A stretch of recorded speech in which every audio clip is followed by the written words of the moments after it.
Sir हम पहले आपके बचपन से स्टार्ट करेंगे। आपका बचपन कैसा था और कहाँ पे था? मुंबई में था, चंडीगढ़ में था और कैसा था आपका पूरा बचपन? यहाँ मुंबई में बांद्रा में एक हॉस्पिटल है, होली फैमिली हॉस्पिटल, वहां मैं पैदा हुआ था। और बचपन हमारा मुंबई में ही कटा। पहले हम लोग 2-3 साल थार में रहते थे, लिंकिंग रोड के पास। और फिर हम शिफ्ट हो गए जू में, और जिंदगी भर जू में रह रहे, वही घर में। तो आई थिंक मैं मुंबई का ही हूँ पूरा। और पंजाब पंजाब हम छुट्टियों में जाते थे। हम जब तक हमारा दादा दादी जिंदा थे, हम हर साल जाते थे। लेकिन जब वो चले गए तो उसके बाद फिर बहुत कम जाते हैं गाँव। तो हमारा तो गाँव मुंबई है। और आपके परिवार में कौन-कौन होता है? परिवार में पहले तो बहुत रहने वाले बहन भाई बहुत थे। पहले जमाने में बच्चे बहुत पैदा करते थे, पर आजकल समझ में आ गया कि हम दो, हमारा एक ही ठीक है। हम तो, हमारे दो भी अफोर्ड करना आजकल पॉसिबल नहीं है।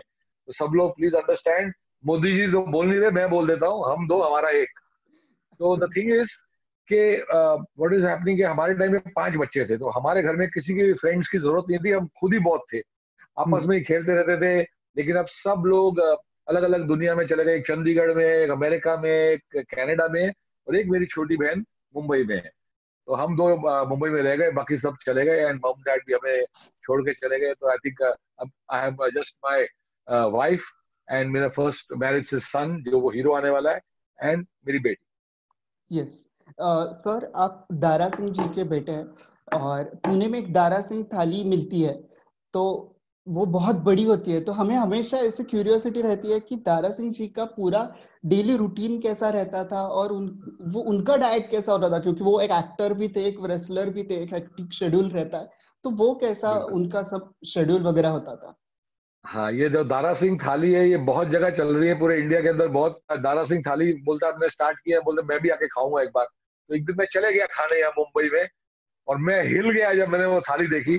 अगर ये क्या है, तो बोलते कि ये पूरी फैमिली भी खा सकती है, लेकिन अगर एक आदमी ने खत्म कर दी तो फ्री है। तो मैं कहा भाई, पेट खराब करोगे तुम लोगों का, लेकिन मजा आता है वो थाली को देख के। तो डैड क्या है, जब रेसलिंग स्टार्ट किया था जब उनने, तो उनकी बहुत ज्यादा डाइट थी। अब हुँ, वो बहुत खाते थे, और बहुत खाना पड़ता था, घी, 100 बादाम, अलग अलग चीजें। पर जैसे जैसे उनकी एज बढ़ती गई और वो जीत गए, चैंपियन बन गए, पिक्चरों में आ गए, तो उनकी डाइट एकदम नॉर्मल, हम लोग के जैसे, आपके और मेरे जैसे हो गई थी। बहुत नॉर्मल डाइट थी। लेकिन जो यंग डेज में उनने बहुत खाया है, तो उसी नाम से दारा सिंह थाली चल रही है आज तक। एंड मजा आता है जब वो थाली को देखो, इतनी बड़ी थाली आती हाँ। और वो एक्टर भी थे और उन्होंने बहुत सारे सीरियल्स, मूवीज में काम किया था। तो उनका शेड्यूल कैसा रहता था? है। वो सुबह घर से निकलते थे 8 बजे, हमारे उठने से पहले, स्कूल जाने से पहले। और जब जब हम लोग यानी सोने वाले हैं, वो टाइम पे आते थे। तो उनने बहुत हार्ड वर्क किया है, और उसका फल अब हम बच्चों को मिल रहा है। हम लोग ऐश कर रहे हैं, आराम से रह रहे हैं। लेकिन जरूरी है कि हमें भी हार्ड वर्क करना चाहिए, ताकि जो उनने हमें दिया है, अगर हम उसको आगे नहीं बढ़ा सकते तो उतना ही रख लें। तो दिस इज हाउ जनरेशन के बाद, जब एक आदमी हार्ड वर्क करता है, तो आगे के जनरेशन का फर्ज बनता है कि उसे आगे बढ़ाएं, ना कि उससे बर्बाद करें। तो he really work very hard, पर हमें उनके साथ टाइम स्पेंड करने का मौका नहीं मिला बचपन में। लेकिन हमने आगे चल के पूरी कसर उतार दी उनकी लाइफ के।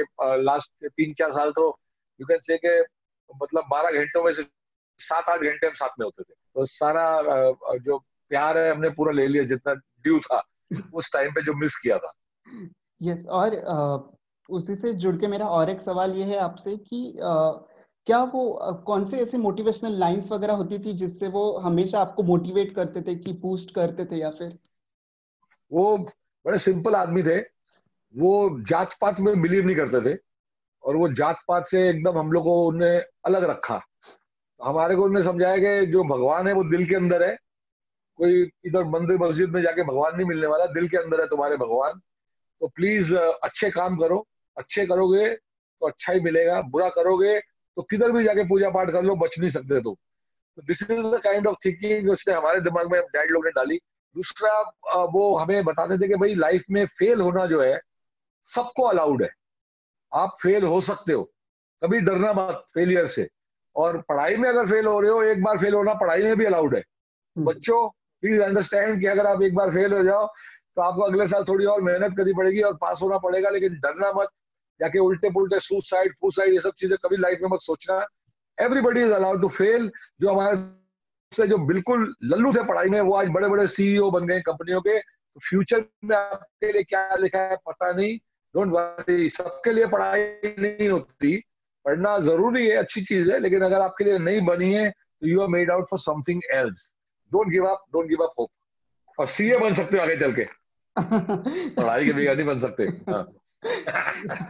ये हाँ, सर, जैसे आपके पिता एक रेसलर थे, तो आपको उन्होंने कभी ऐसे बोला नहीं कि आप भी उसी फील्ड में जाओ, या फिर किसी घर वालों ने, किसी ने ऐसा नहीं बोला कि, या फिर आपके मम्मी ने ऐसा नहीं बोला कि आप भी सेम फील्ड करो?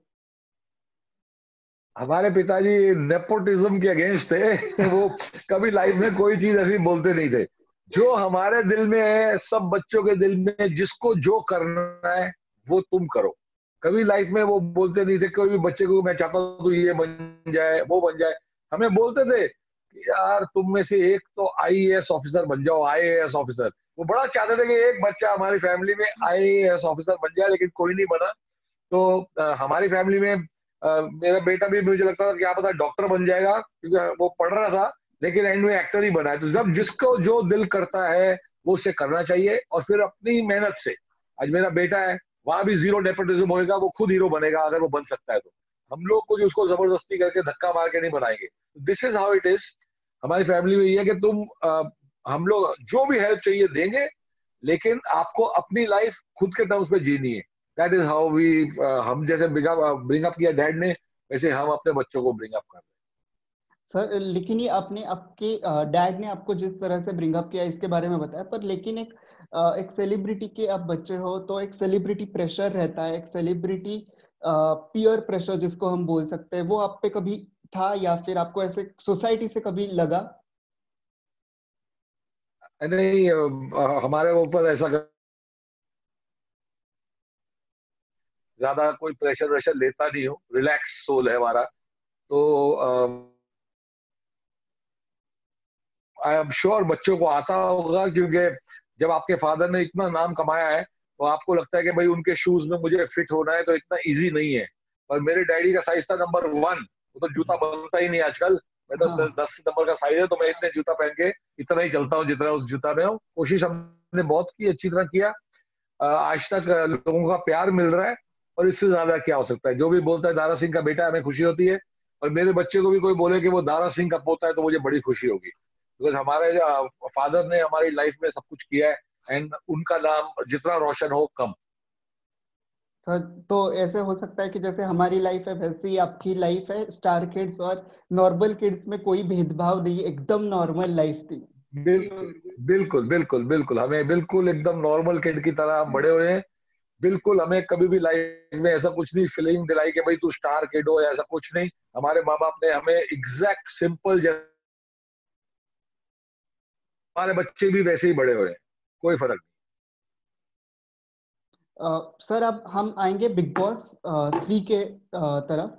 आप बिग बॉस 3 के विजेते रह चुके हैं। सर, बिग बॉस जब हम एक एज एन व्यूअर देखते हैं, तो हमें जो सेलिब्रिटी अंदर है उसके बाद उनके लाइफस्टाइल, उनका नेचर, वो कैसे है, इन सब के बारे में पता चलता है। लेकिन आप जब बिग बॉस में कंटेस्टेंट तौर पर जाते हैं, तो आपको क्या फायदा, या फिर आप क्या सीखते हो वहां पे जाके एज एन कंटेस्टेंट? लाइफ सीख क्या मिलती है आपको? नहीं।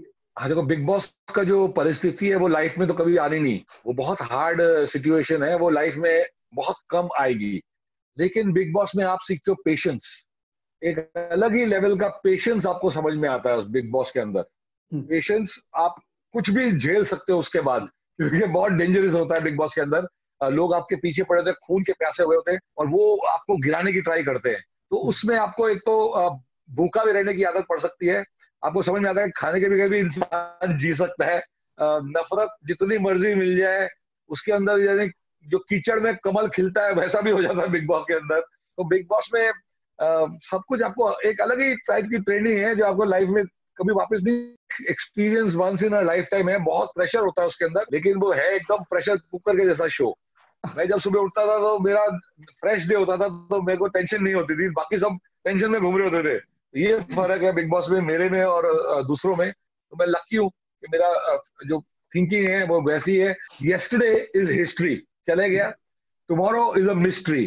पर आज, आज के लिए जीना है। कल जब सुबह उठेंगे थैंक यू बोलेंगे ऊपर वाले को कि भाई सांस एक और दिन की दी, और फिर उसके लिए जिएंगे। That is how we live. Yes. और सर, पूरे बिग बॉस के जर्नी में आपको कौन सी चीज ऐसी याद है जो आपको हमेशा आप लाइफ टाइम उसको ध्यान में रखेंगे? और बहुत चीजें देखो, मैं बिग बॉस जब मैं सोचता हूँ उसके बारे में गौर करता हूँ, तब मुझे याद करना पड़ता है कि मैं बिग बॉस में गया था, क्योंकि मैं तो ये 2 दिन बाद भूल गया था कि मैं बिग बॉस जीता हूँ। लेकिन वो विक्ट्री जो थी वो एक अलग ही मेमोरी है, बहुत चेरिश्ड मेमोरी है मेरी लाइफ की। आई थिंक सबसे बेस्ट अचीवमेंट बिग बॉस की विक्ट्री है। तो उसकी मेमोरीज, मतलब मुझे बहुत चीजें आती हैं कि क्या नहीं करना चाहिए इंसान को। सबसे बेस्ट चीज जो मुझे याद है कि सच बोलो। हम्म। अगर आप सच बोलोगे तो आपको फिर कभी कुछ टेंशन नहीं आ सकती। लेकिन अगर आप झूठ बोलोगे तो झूठ एक ना एक दिन पकड़ा जाएगा। तो I think that is my best memory कि मैंने एक भी झूठ नहीं बोला उस घर के अंदर। एंड वो सब मुझे जानते हैं, बिंदु झूठ नहीं बोलता। जब मैं कुछ बोलता हूँ तो लोग मानते हैं कि हाँ ये बोल रहा है तो सच ही होगा। This is a very good thing I think. Yes. Sir, जैसे आपको पता है कि हम अभी एक बहुत ही मुश्किल घड़ी में हैं, और पूरे सब सोसाइटी, नेशन, सब लोग एक अलग ही डिफिकल्टी से जा रहे हैं। तो इस पूरे पीरियड में आप अपने आप को कैसे मोटिवेट रखते हो, या फिर बैड पीरियड में अपने आप को हैप्पी कैसे रखते हो? देखो आपको समझना पड़ेगा, एक और चीज हमारे पिताजी ने हमें सिखाई थी, वो मैं सोचता हूँ आप तो चार्टर्ड अकाउंटेंट लोग हो तो आप लोगों को तो नॉलेज है। अपने क्लाइंट को जब आप एडवाइस देते हो कोई भी, तो एक एडवाइस मेरे फादर की आप लोग अगर दे देंगे तो वो आई थिंक पूरी दुनिया खुश हो जाएगी। उनने कहा था कि भाई जितना भी तुम पैसे जिंदगी में कमाते हो, जब भी सपोज एक आदमी 100 रुपए कमाता है तो 10%, उसमें 10% आप निकाल दो और सोचो ये मैंने नहीं कमाए, इसको रख दो अलग बैंक में। 10% सोचो तुम्हारा था ही नहीं। अब गवर्नमेंट को 30% दे रहे हो ना, सोचो 40 दे दिया, लेकिन 10% वो जो आपने रख दिया वो आपको करोड़पति बनाएगा। तो हम लोग सब वैसी थिंकिंग से पले हैं, वैसी थिंकिंग से बड़े हुए हैं कि जितनी हमारी चादर है उतनी हम फैलाते हैं और 10% बचाते हैं। तो जब आप 10% बचा लोगे तो आपको आई थिंक लाइफ में तकलीफ नहीं आएगी। तो as a CA I can not advise you about. मैं तो ऐसा आदमी हूँ जिसने बैलेंस शीट भी शत्रु रेप शर्मिला अंडर द कोकोनट पाम तरीके से सीखी थी। तो आई कैन नॉट मीन शत्रु mean shares and surplus that way. शत्रु रेप शर्मिला शेयर्स एंड रिजर्व्स, ऐसे ऐसे टाइप का सीखा था। तो we can't give you advice on that, but we can say that 10% if you save in your life, you will rock. Sir, क्या पर मेरा और इसी इससे ही क्वेश्चन ये था कि आप इस पीरियड में क्या क्या कर रहे हो, मतलब आपके हॉबीज क्या क्या है जो आप हाँ, इस टाइम में आपको करने के लिए मिल रहे हैं? मेरा मेन मैं क्या कर रहा हूँ कि जो हो सकता है, जितना हो सकता है, जितने मेरे स्टाफ है, जितने मेरे गरीब लोग जिनको मैं जानता हूँ, चाहे वो मेरा भंगार वाला हो, चाहे वॉचमैन हो, चाहे जो कचरा उठा रही है, उन सबको मैं जितना हो सके हेल्प कर सकूं।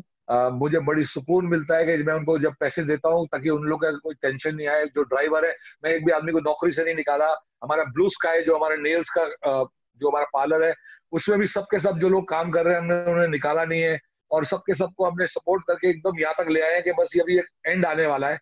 तो आपका फर्ज बनता है कि आप अपने सर्कल में जो आपके साथ कनेक्टेड लोग हैं उन्हें सपोर्ट करें। जो जो रिचर है वो थोड़े पुअर को एक लाइन में प्लीज सपोर्ट करते जाइए। फोन मेरा बहुत तंग कर रहा हो तो लाइन में अगर आप सपोर्ट करोगे तो नीचे तक पहुंच ही जाएगा। तो दिस इज इट। एंड बाकी मैं एक्सरसाइज कर रहा हूँ बहुत सारी। मैं सोचता हूँ कि age is just a number, और मैं तो 18 साल का हूँ।